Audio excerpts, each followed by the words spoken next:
Okay, game. Okay. Hello everyone, we're team Bangko Sentral ng Pilipinas and Department of Finance, and we're here to tell you what they are and what they do.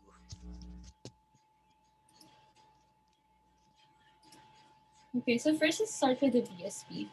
Just to give a brief history, in 1933, a group of Filipino had conceptualized a central bank for the Philippines because of the hair hose cutting bill.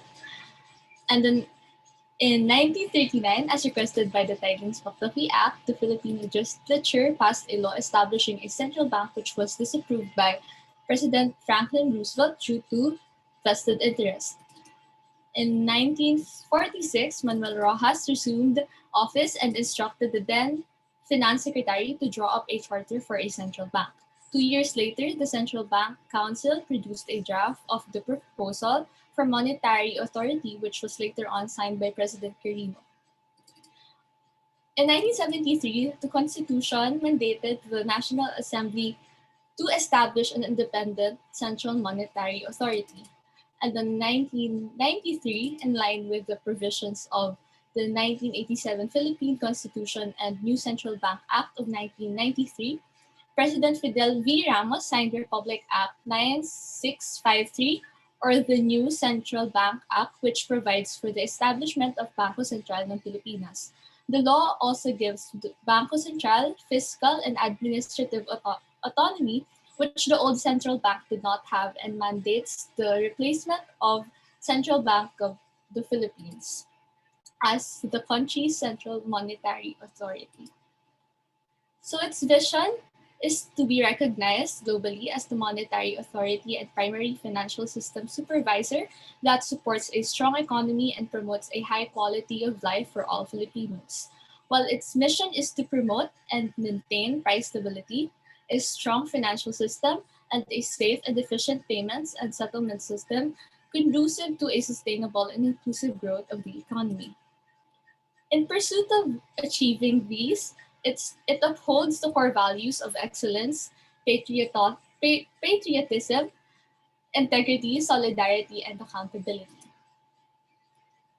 Its first primary objective is to maintain price stability.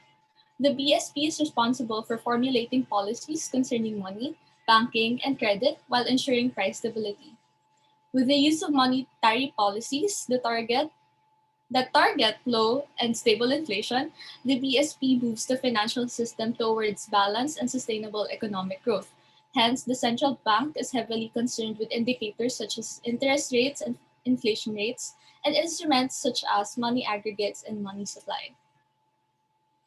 Monetary policies are met through monetary operations, which is the use of its monetary instruments to influence and the underlying demand and supply conditions for central bank money. Examples of these monetary operations are buying, selling of government securities, lending or borrowing against underlying assets as collaterals, acceptance of fixed term deposits, and foreign exchange swaps. Its second objective is to maintain financial stability. The Bangko Sentral and ng Pilipinas ensures that banks operate in a safe and sound manner in the public interest, as these play a major role in the economic success of consumers, individuals and corporations alike.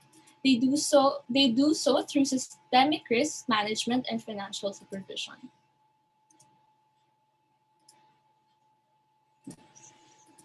Now that we know the primary objectives, vision, and mission of BSP, we will now proceed with the BSP's roles and responsibility. The first responsibility of BSP is to provide policy direction in the areas of money, banking, and credit. The BSP uses monetary policies to influence the amount of money in the economy and to increase or decrease the lending activities. The BSP also observed the banking system to promote security and stability in the financial system. Next, the BSP supervises the operation and exercise regulatory and examination powers over bank and non-bank institutions. The purpose of this is to prevent problems coming from bank and non-bank institutions that would result to the failure of financial intermediaries and the overall financial system. Next slide. Lastly, the BSP performed the function it was given under the Republic Act number 7653 or the new Central Bank Act of 1993. These functions are currency issuer, the manager of official reserves, bank of banks, lenders of last resort, official depository and advisory of national government, and the determination of exchange rate policy. Now let's add on to the organization and governance of BSP. As you can see in the illustration, the highest governing body in the BSP is the Monetary Board. The Monetary Board exercises the powers and function of the BSP, such as the conduct of monetary policy and the supervision of financial system. The Monetary Board will be composed of 7 members, namely the governor, the 5 full-time members from the private sector, and the 1 member who will come from the cabinet secretaries of the president. Next to the monetary board is the governor. The governor will be the principal representative of the monetary board and of the BSP. He or she will hold the position as chief executive officer of the BSP and is tasked to direct and supervise the operation and internal administration of the BSP. Now, under the governor and the BSP are the 4 sectors which are headed by the managers who are called deputy governors. Each of these sectors had its own unique function in the BSP. First, the monetary and economic sector that is mainly responsible for the operation or activities related to monetary policy. The financial supervision sector is responsible for the regulation of banks and other BSP supervised financial institutions.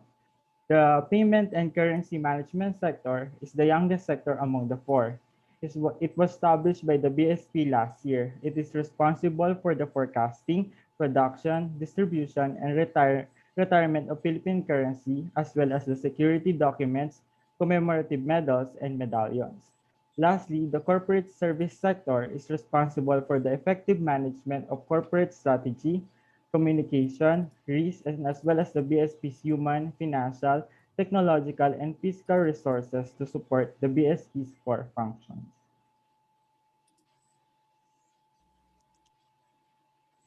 Next slide.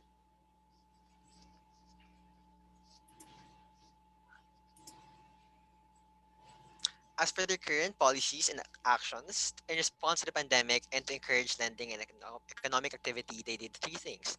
A is to cut key policy points by 200 basis points. B is to cut reverse repurchase rate to a record low 2%. And C is to cut the bank's reserve requirement ratio by 200 basis points. Next slide. And to boost the government cash holdings, they did 2 things. A is they entered into a 300 billion peso short-term repurchase deal with the national government, and B extended a 540 billion peso provisional advance. Next slide. And all throughout the pandemic, the BSP has injected about 2 trillion peso, which is actually 10% of the Philippines' GDP, into the financial system. All right, so now we move on to the Department of Finance. Next slide. So for its brief history, on April 24, 1897, it was founded by the Philippine Revolutionary Government. On 1901, September 1, through the Civil Service Act of 1901, it was formally organized as the Department of Finance and Justice. On November 18, 1916, by the Reorganization Act number 266, it was divided into 2 independent departments as the Department of Justice and the Department of Finance.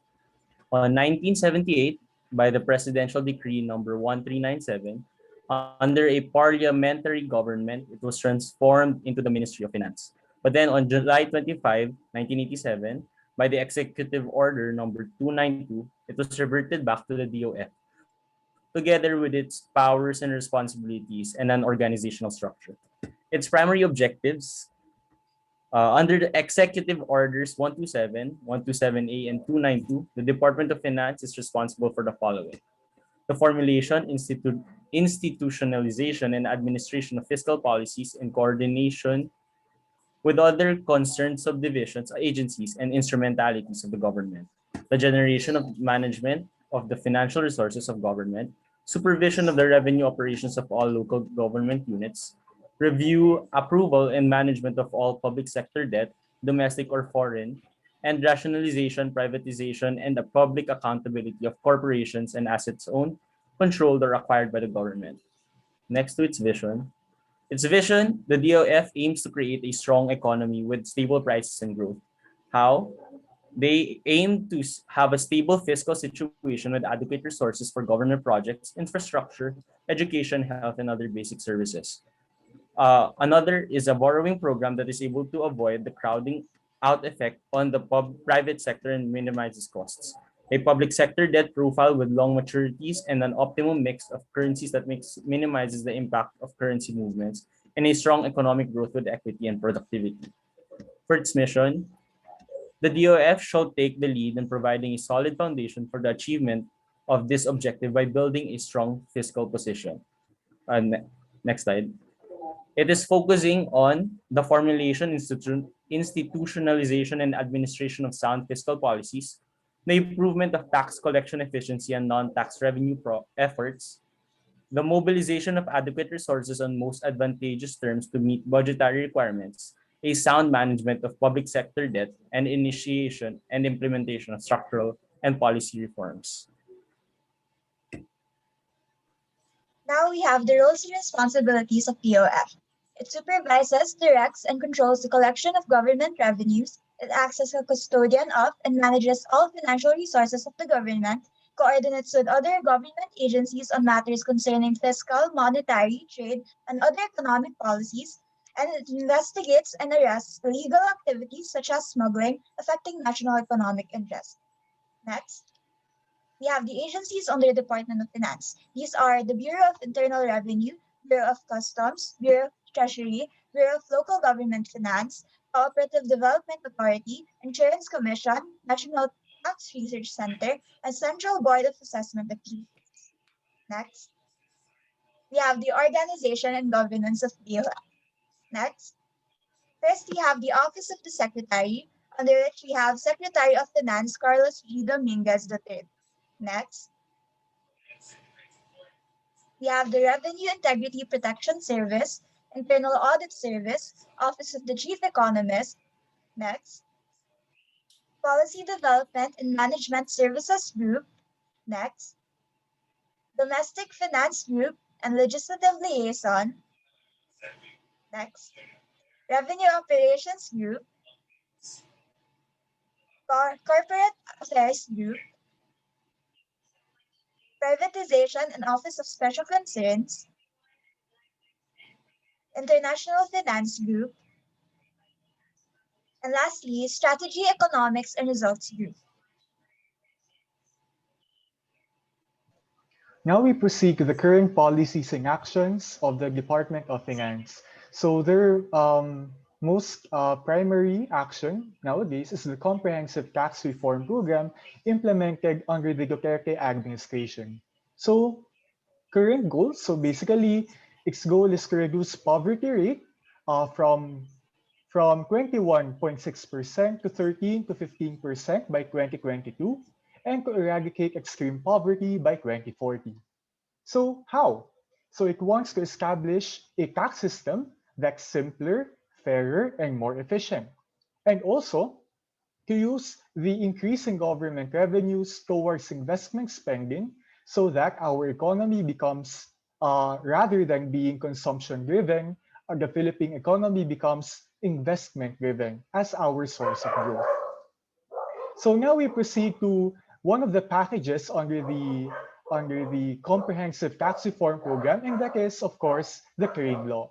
So the Crane Law was passed into law on December 19, 2017, and it reduced income taxes for 99% of income taxpayers, and meaning to say, those with below 250,000 annual taxable income are exempted from paying personal income tax. And then the rest of the taxpayers, except the richest, will see lower tax rates ranging from 15% to 30% by 2023.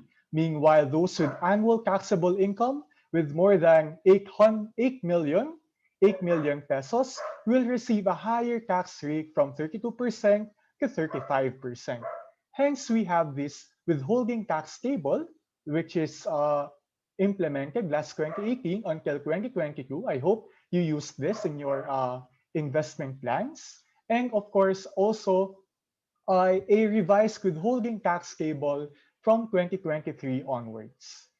So after that, we also have the tax amnesty, which provides a fresh start for errant taxpayers, meaning to say those who haven't paid yet their tax liabilities. And of course, when the government collects those tax liabilities, it becomes additional revenues for priority infrastructure and social programs of the government.